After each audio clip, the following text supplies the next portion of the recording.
76। असमा बिनते अब्बू बकर रजियल्लाहु अन्हा से रिवायत है कि उन्होंने कहा कि मैं आयशा रजियल्लाहु अन्हा के पास आई। वह नमाज पढ़ रही थी। मैंने कहा, लोगों का क्या हाल है, यानी वह परेशान क्यों हैं? उन्होंने आसमान की तरफ इशारा किया, यानी देखो, सूरज ग्रहण लगा हुआ है। इतने में लोग सूरज ग्रहण की नमाज के लिए खड़े हुए तो आयशा रजियल्लाहु अन्हा ने कहा, सुबहान अल्लाह। मैंने पूछा, यह ग्रहण क्या कोई अजाब या कयामत की निशानी है? उन्होंने सर से इशारा किया कि हां। फिर मैं भी नमाज के लिए खड़ी हो गई।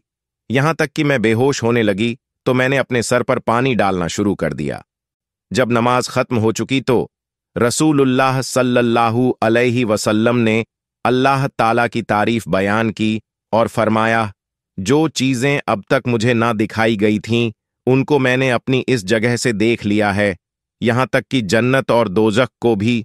और मेरी तरफ यह वह्य भेजी गई कि कब्रों में तुम्हारी आजमाइश होगी, जैसे मसीह दज्जाल या इसके करीब करीब फितने से आजमाए जाओगे। जब नमाज खत्म हो चुकी, रावी कहता है, मुझे याद नहीं कि हजरत अस्मा ने कौन सा लफ्ज कहा था। और कहा जाएगा कि तुझे उस आदमी यानी रसूलुल्लाह सल्लल्लाहु अलैहि वसल्लम के बारे में क्या अकीदा है, ईमानदार या यकीन रखने वाला? रावी कहता है कि मुझे याद नहीं कि अस्मा ने कौन सा लफ्ज कहा था।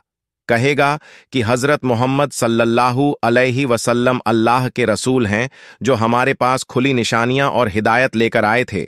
हमने उनका कहा माना और उनकी पैरवी की। यह मोहम्मद सल्लल्लाहु अलैहि वसल्लम हैं। 3 बार ऐसा ही कहेगा।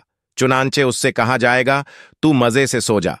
बेशक हमने जान लिया कि तू मोहम्मद सल्लल्लाहु अलैहि वसल्लम पर ईमान रखता है और मुनाफिक या शक करने वाला।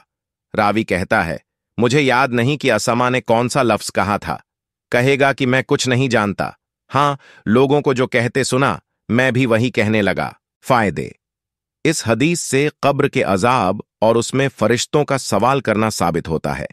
और जो इंसान रसूलुल्लाह सल्लल्लाहु अलैहि वसल्लम की रिसालत पर शक करता है वह इस्लाम के दायरे से निकल जाता है। और यह भी मालूम हुआ कि हल्की बेहोशी पड़ने से वुजू नहीं टूटता। औनुल बारी 1/228।